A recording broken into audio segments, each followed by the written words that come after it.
با تمنای صداقت وطنداری شما سفر ایوبزاده محزون. روز تو وقتی من امروز ما نخستین مهمان شما هستیم و اهل قلم و کتاب ماییم، عمری ولی در شتاب ماییم.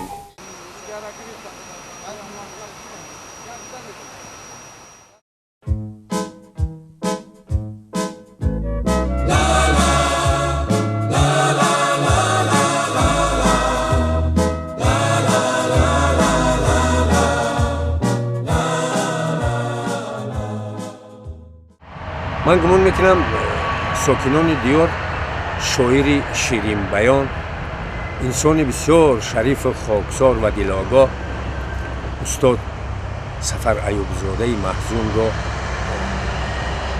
میدونند و شعر او را هوا دارند، چون که هر روز نه کمتر از 10 هنرمندی شناخته چهره های عالم صنعت دیار از ایجاد این شاعری برکمال شعرهای ناب با مردم پیشنهاد میکنند. صدها چکیده خامه این شاعری شیرین بیان مورد توجه صنعتکاران دیار است و به قسمت زیادی ایجاد ایوبزاده آهن بستند. هم جوانان هم آنهایی که تجربه خاصه دارند در عالم صنعت از ایجاد استاد ایوبزاده محزون به طور وسیع استفاده میبرند.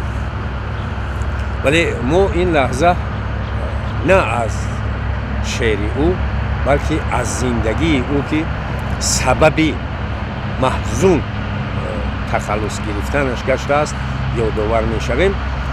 همون سالهای دهشت انگیز جنگ شهروندی در خاطر دیگر ساکنان دیار ایوبزاده هم به دهقانی و از پی رزق روزی و کشاورزی مشغول بود و شاید شما همون شعری مشهوری زغیرش را خوب در یاد دارید که یک سلاح به دست امید و آرزویش را به یک حرکت ناجویش از بین برده که او به غضب آمده کمان در لحد زنغر بمیرد جمله پالکی تو.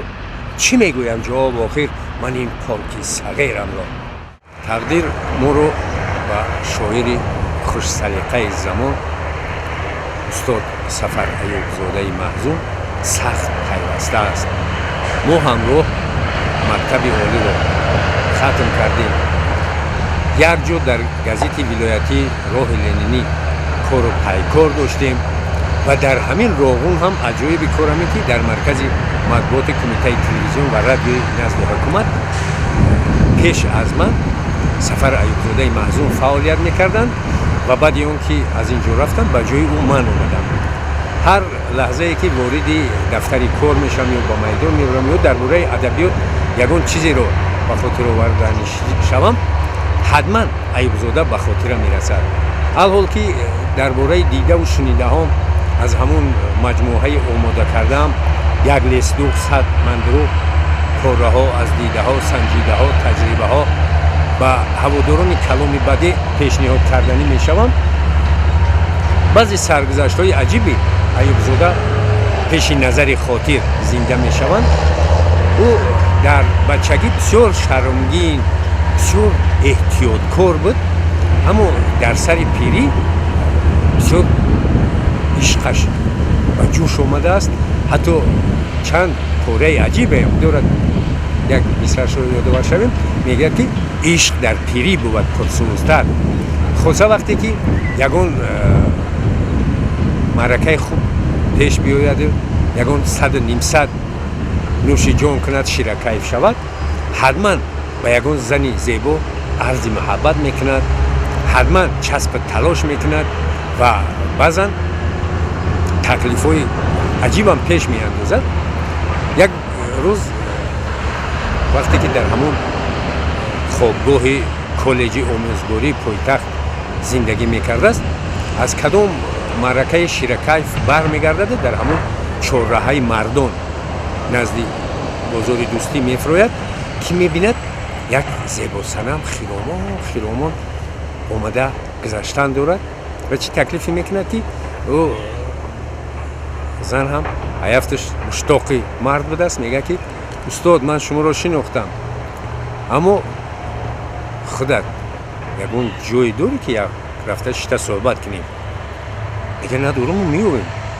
зан мегӯяд дар ҳамин соати 1 шав худат меёбӣ. Хай як лӯҷ мекунем, хай як лӯҷ кун, баъд мара кофта меёбӣ.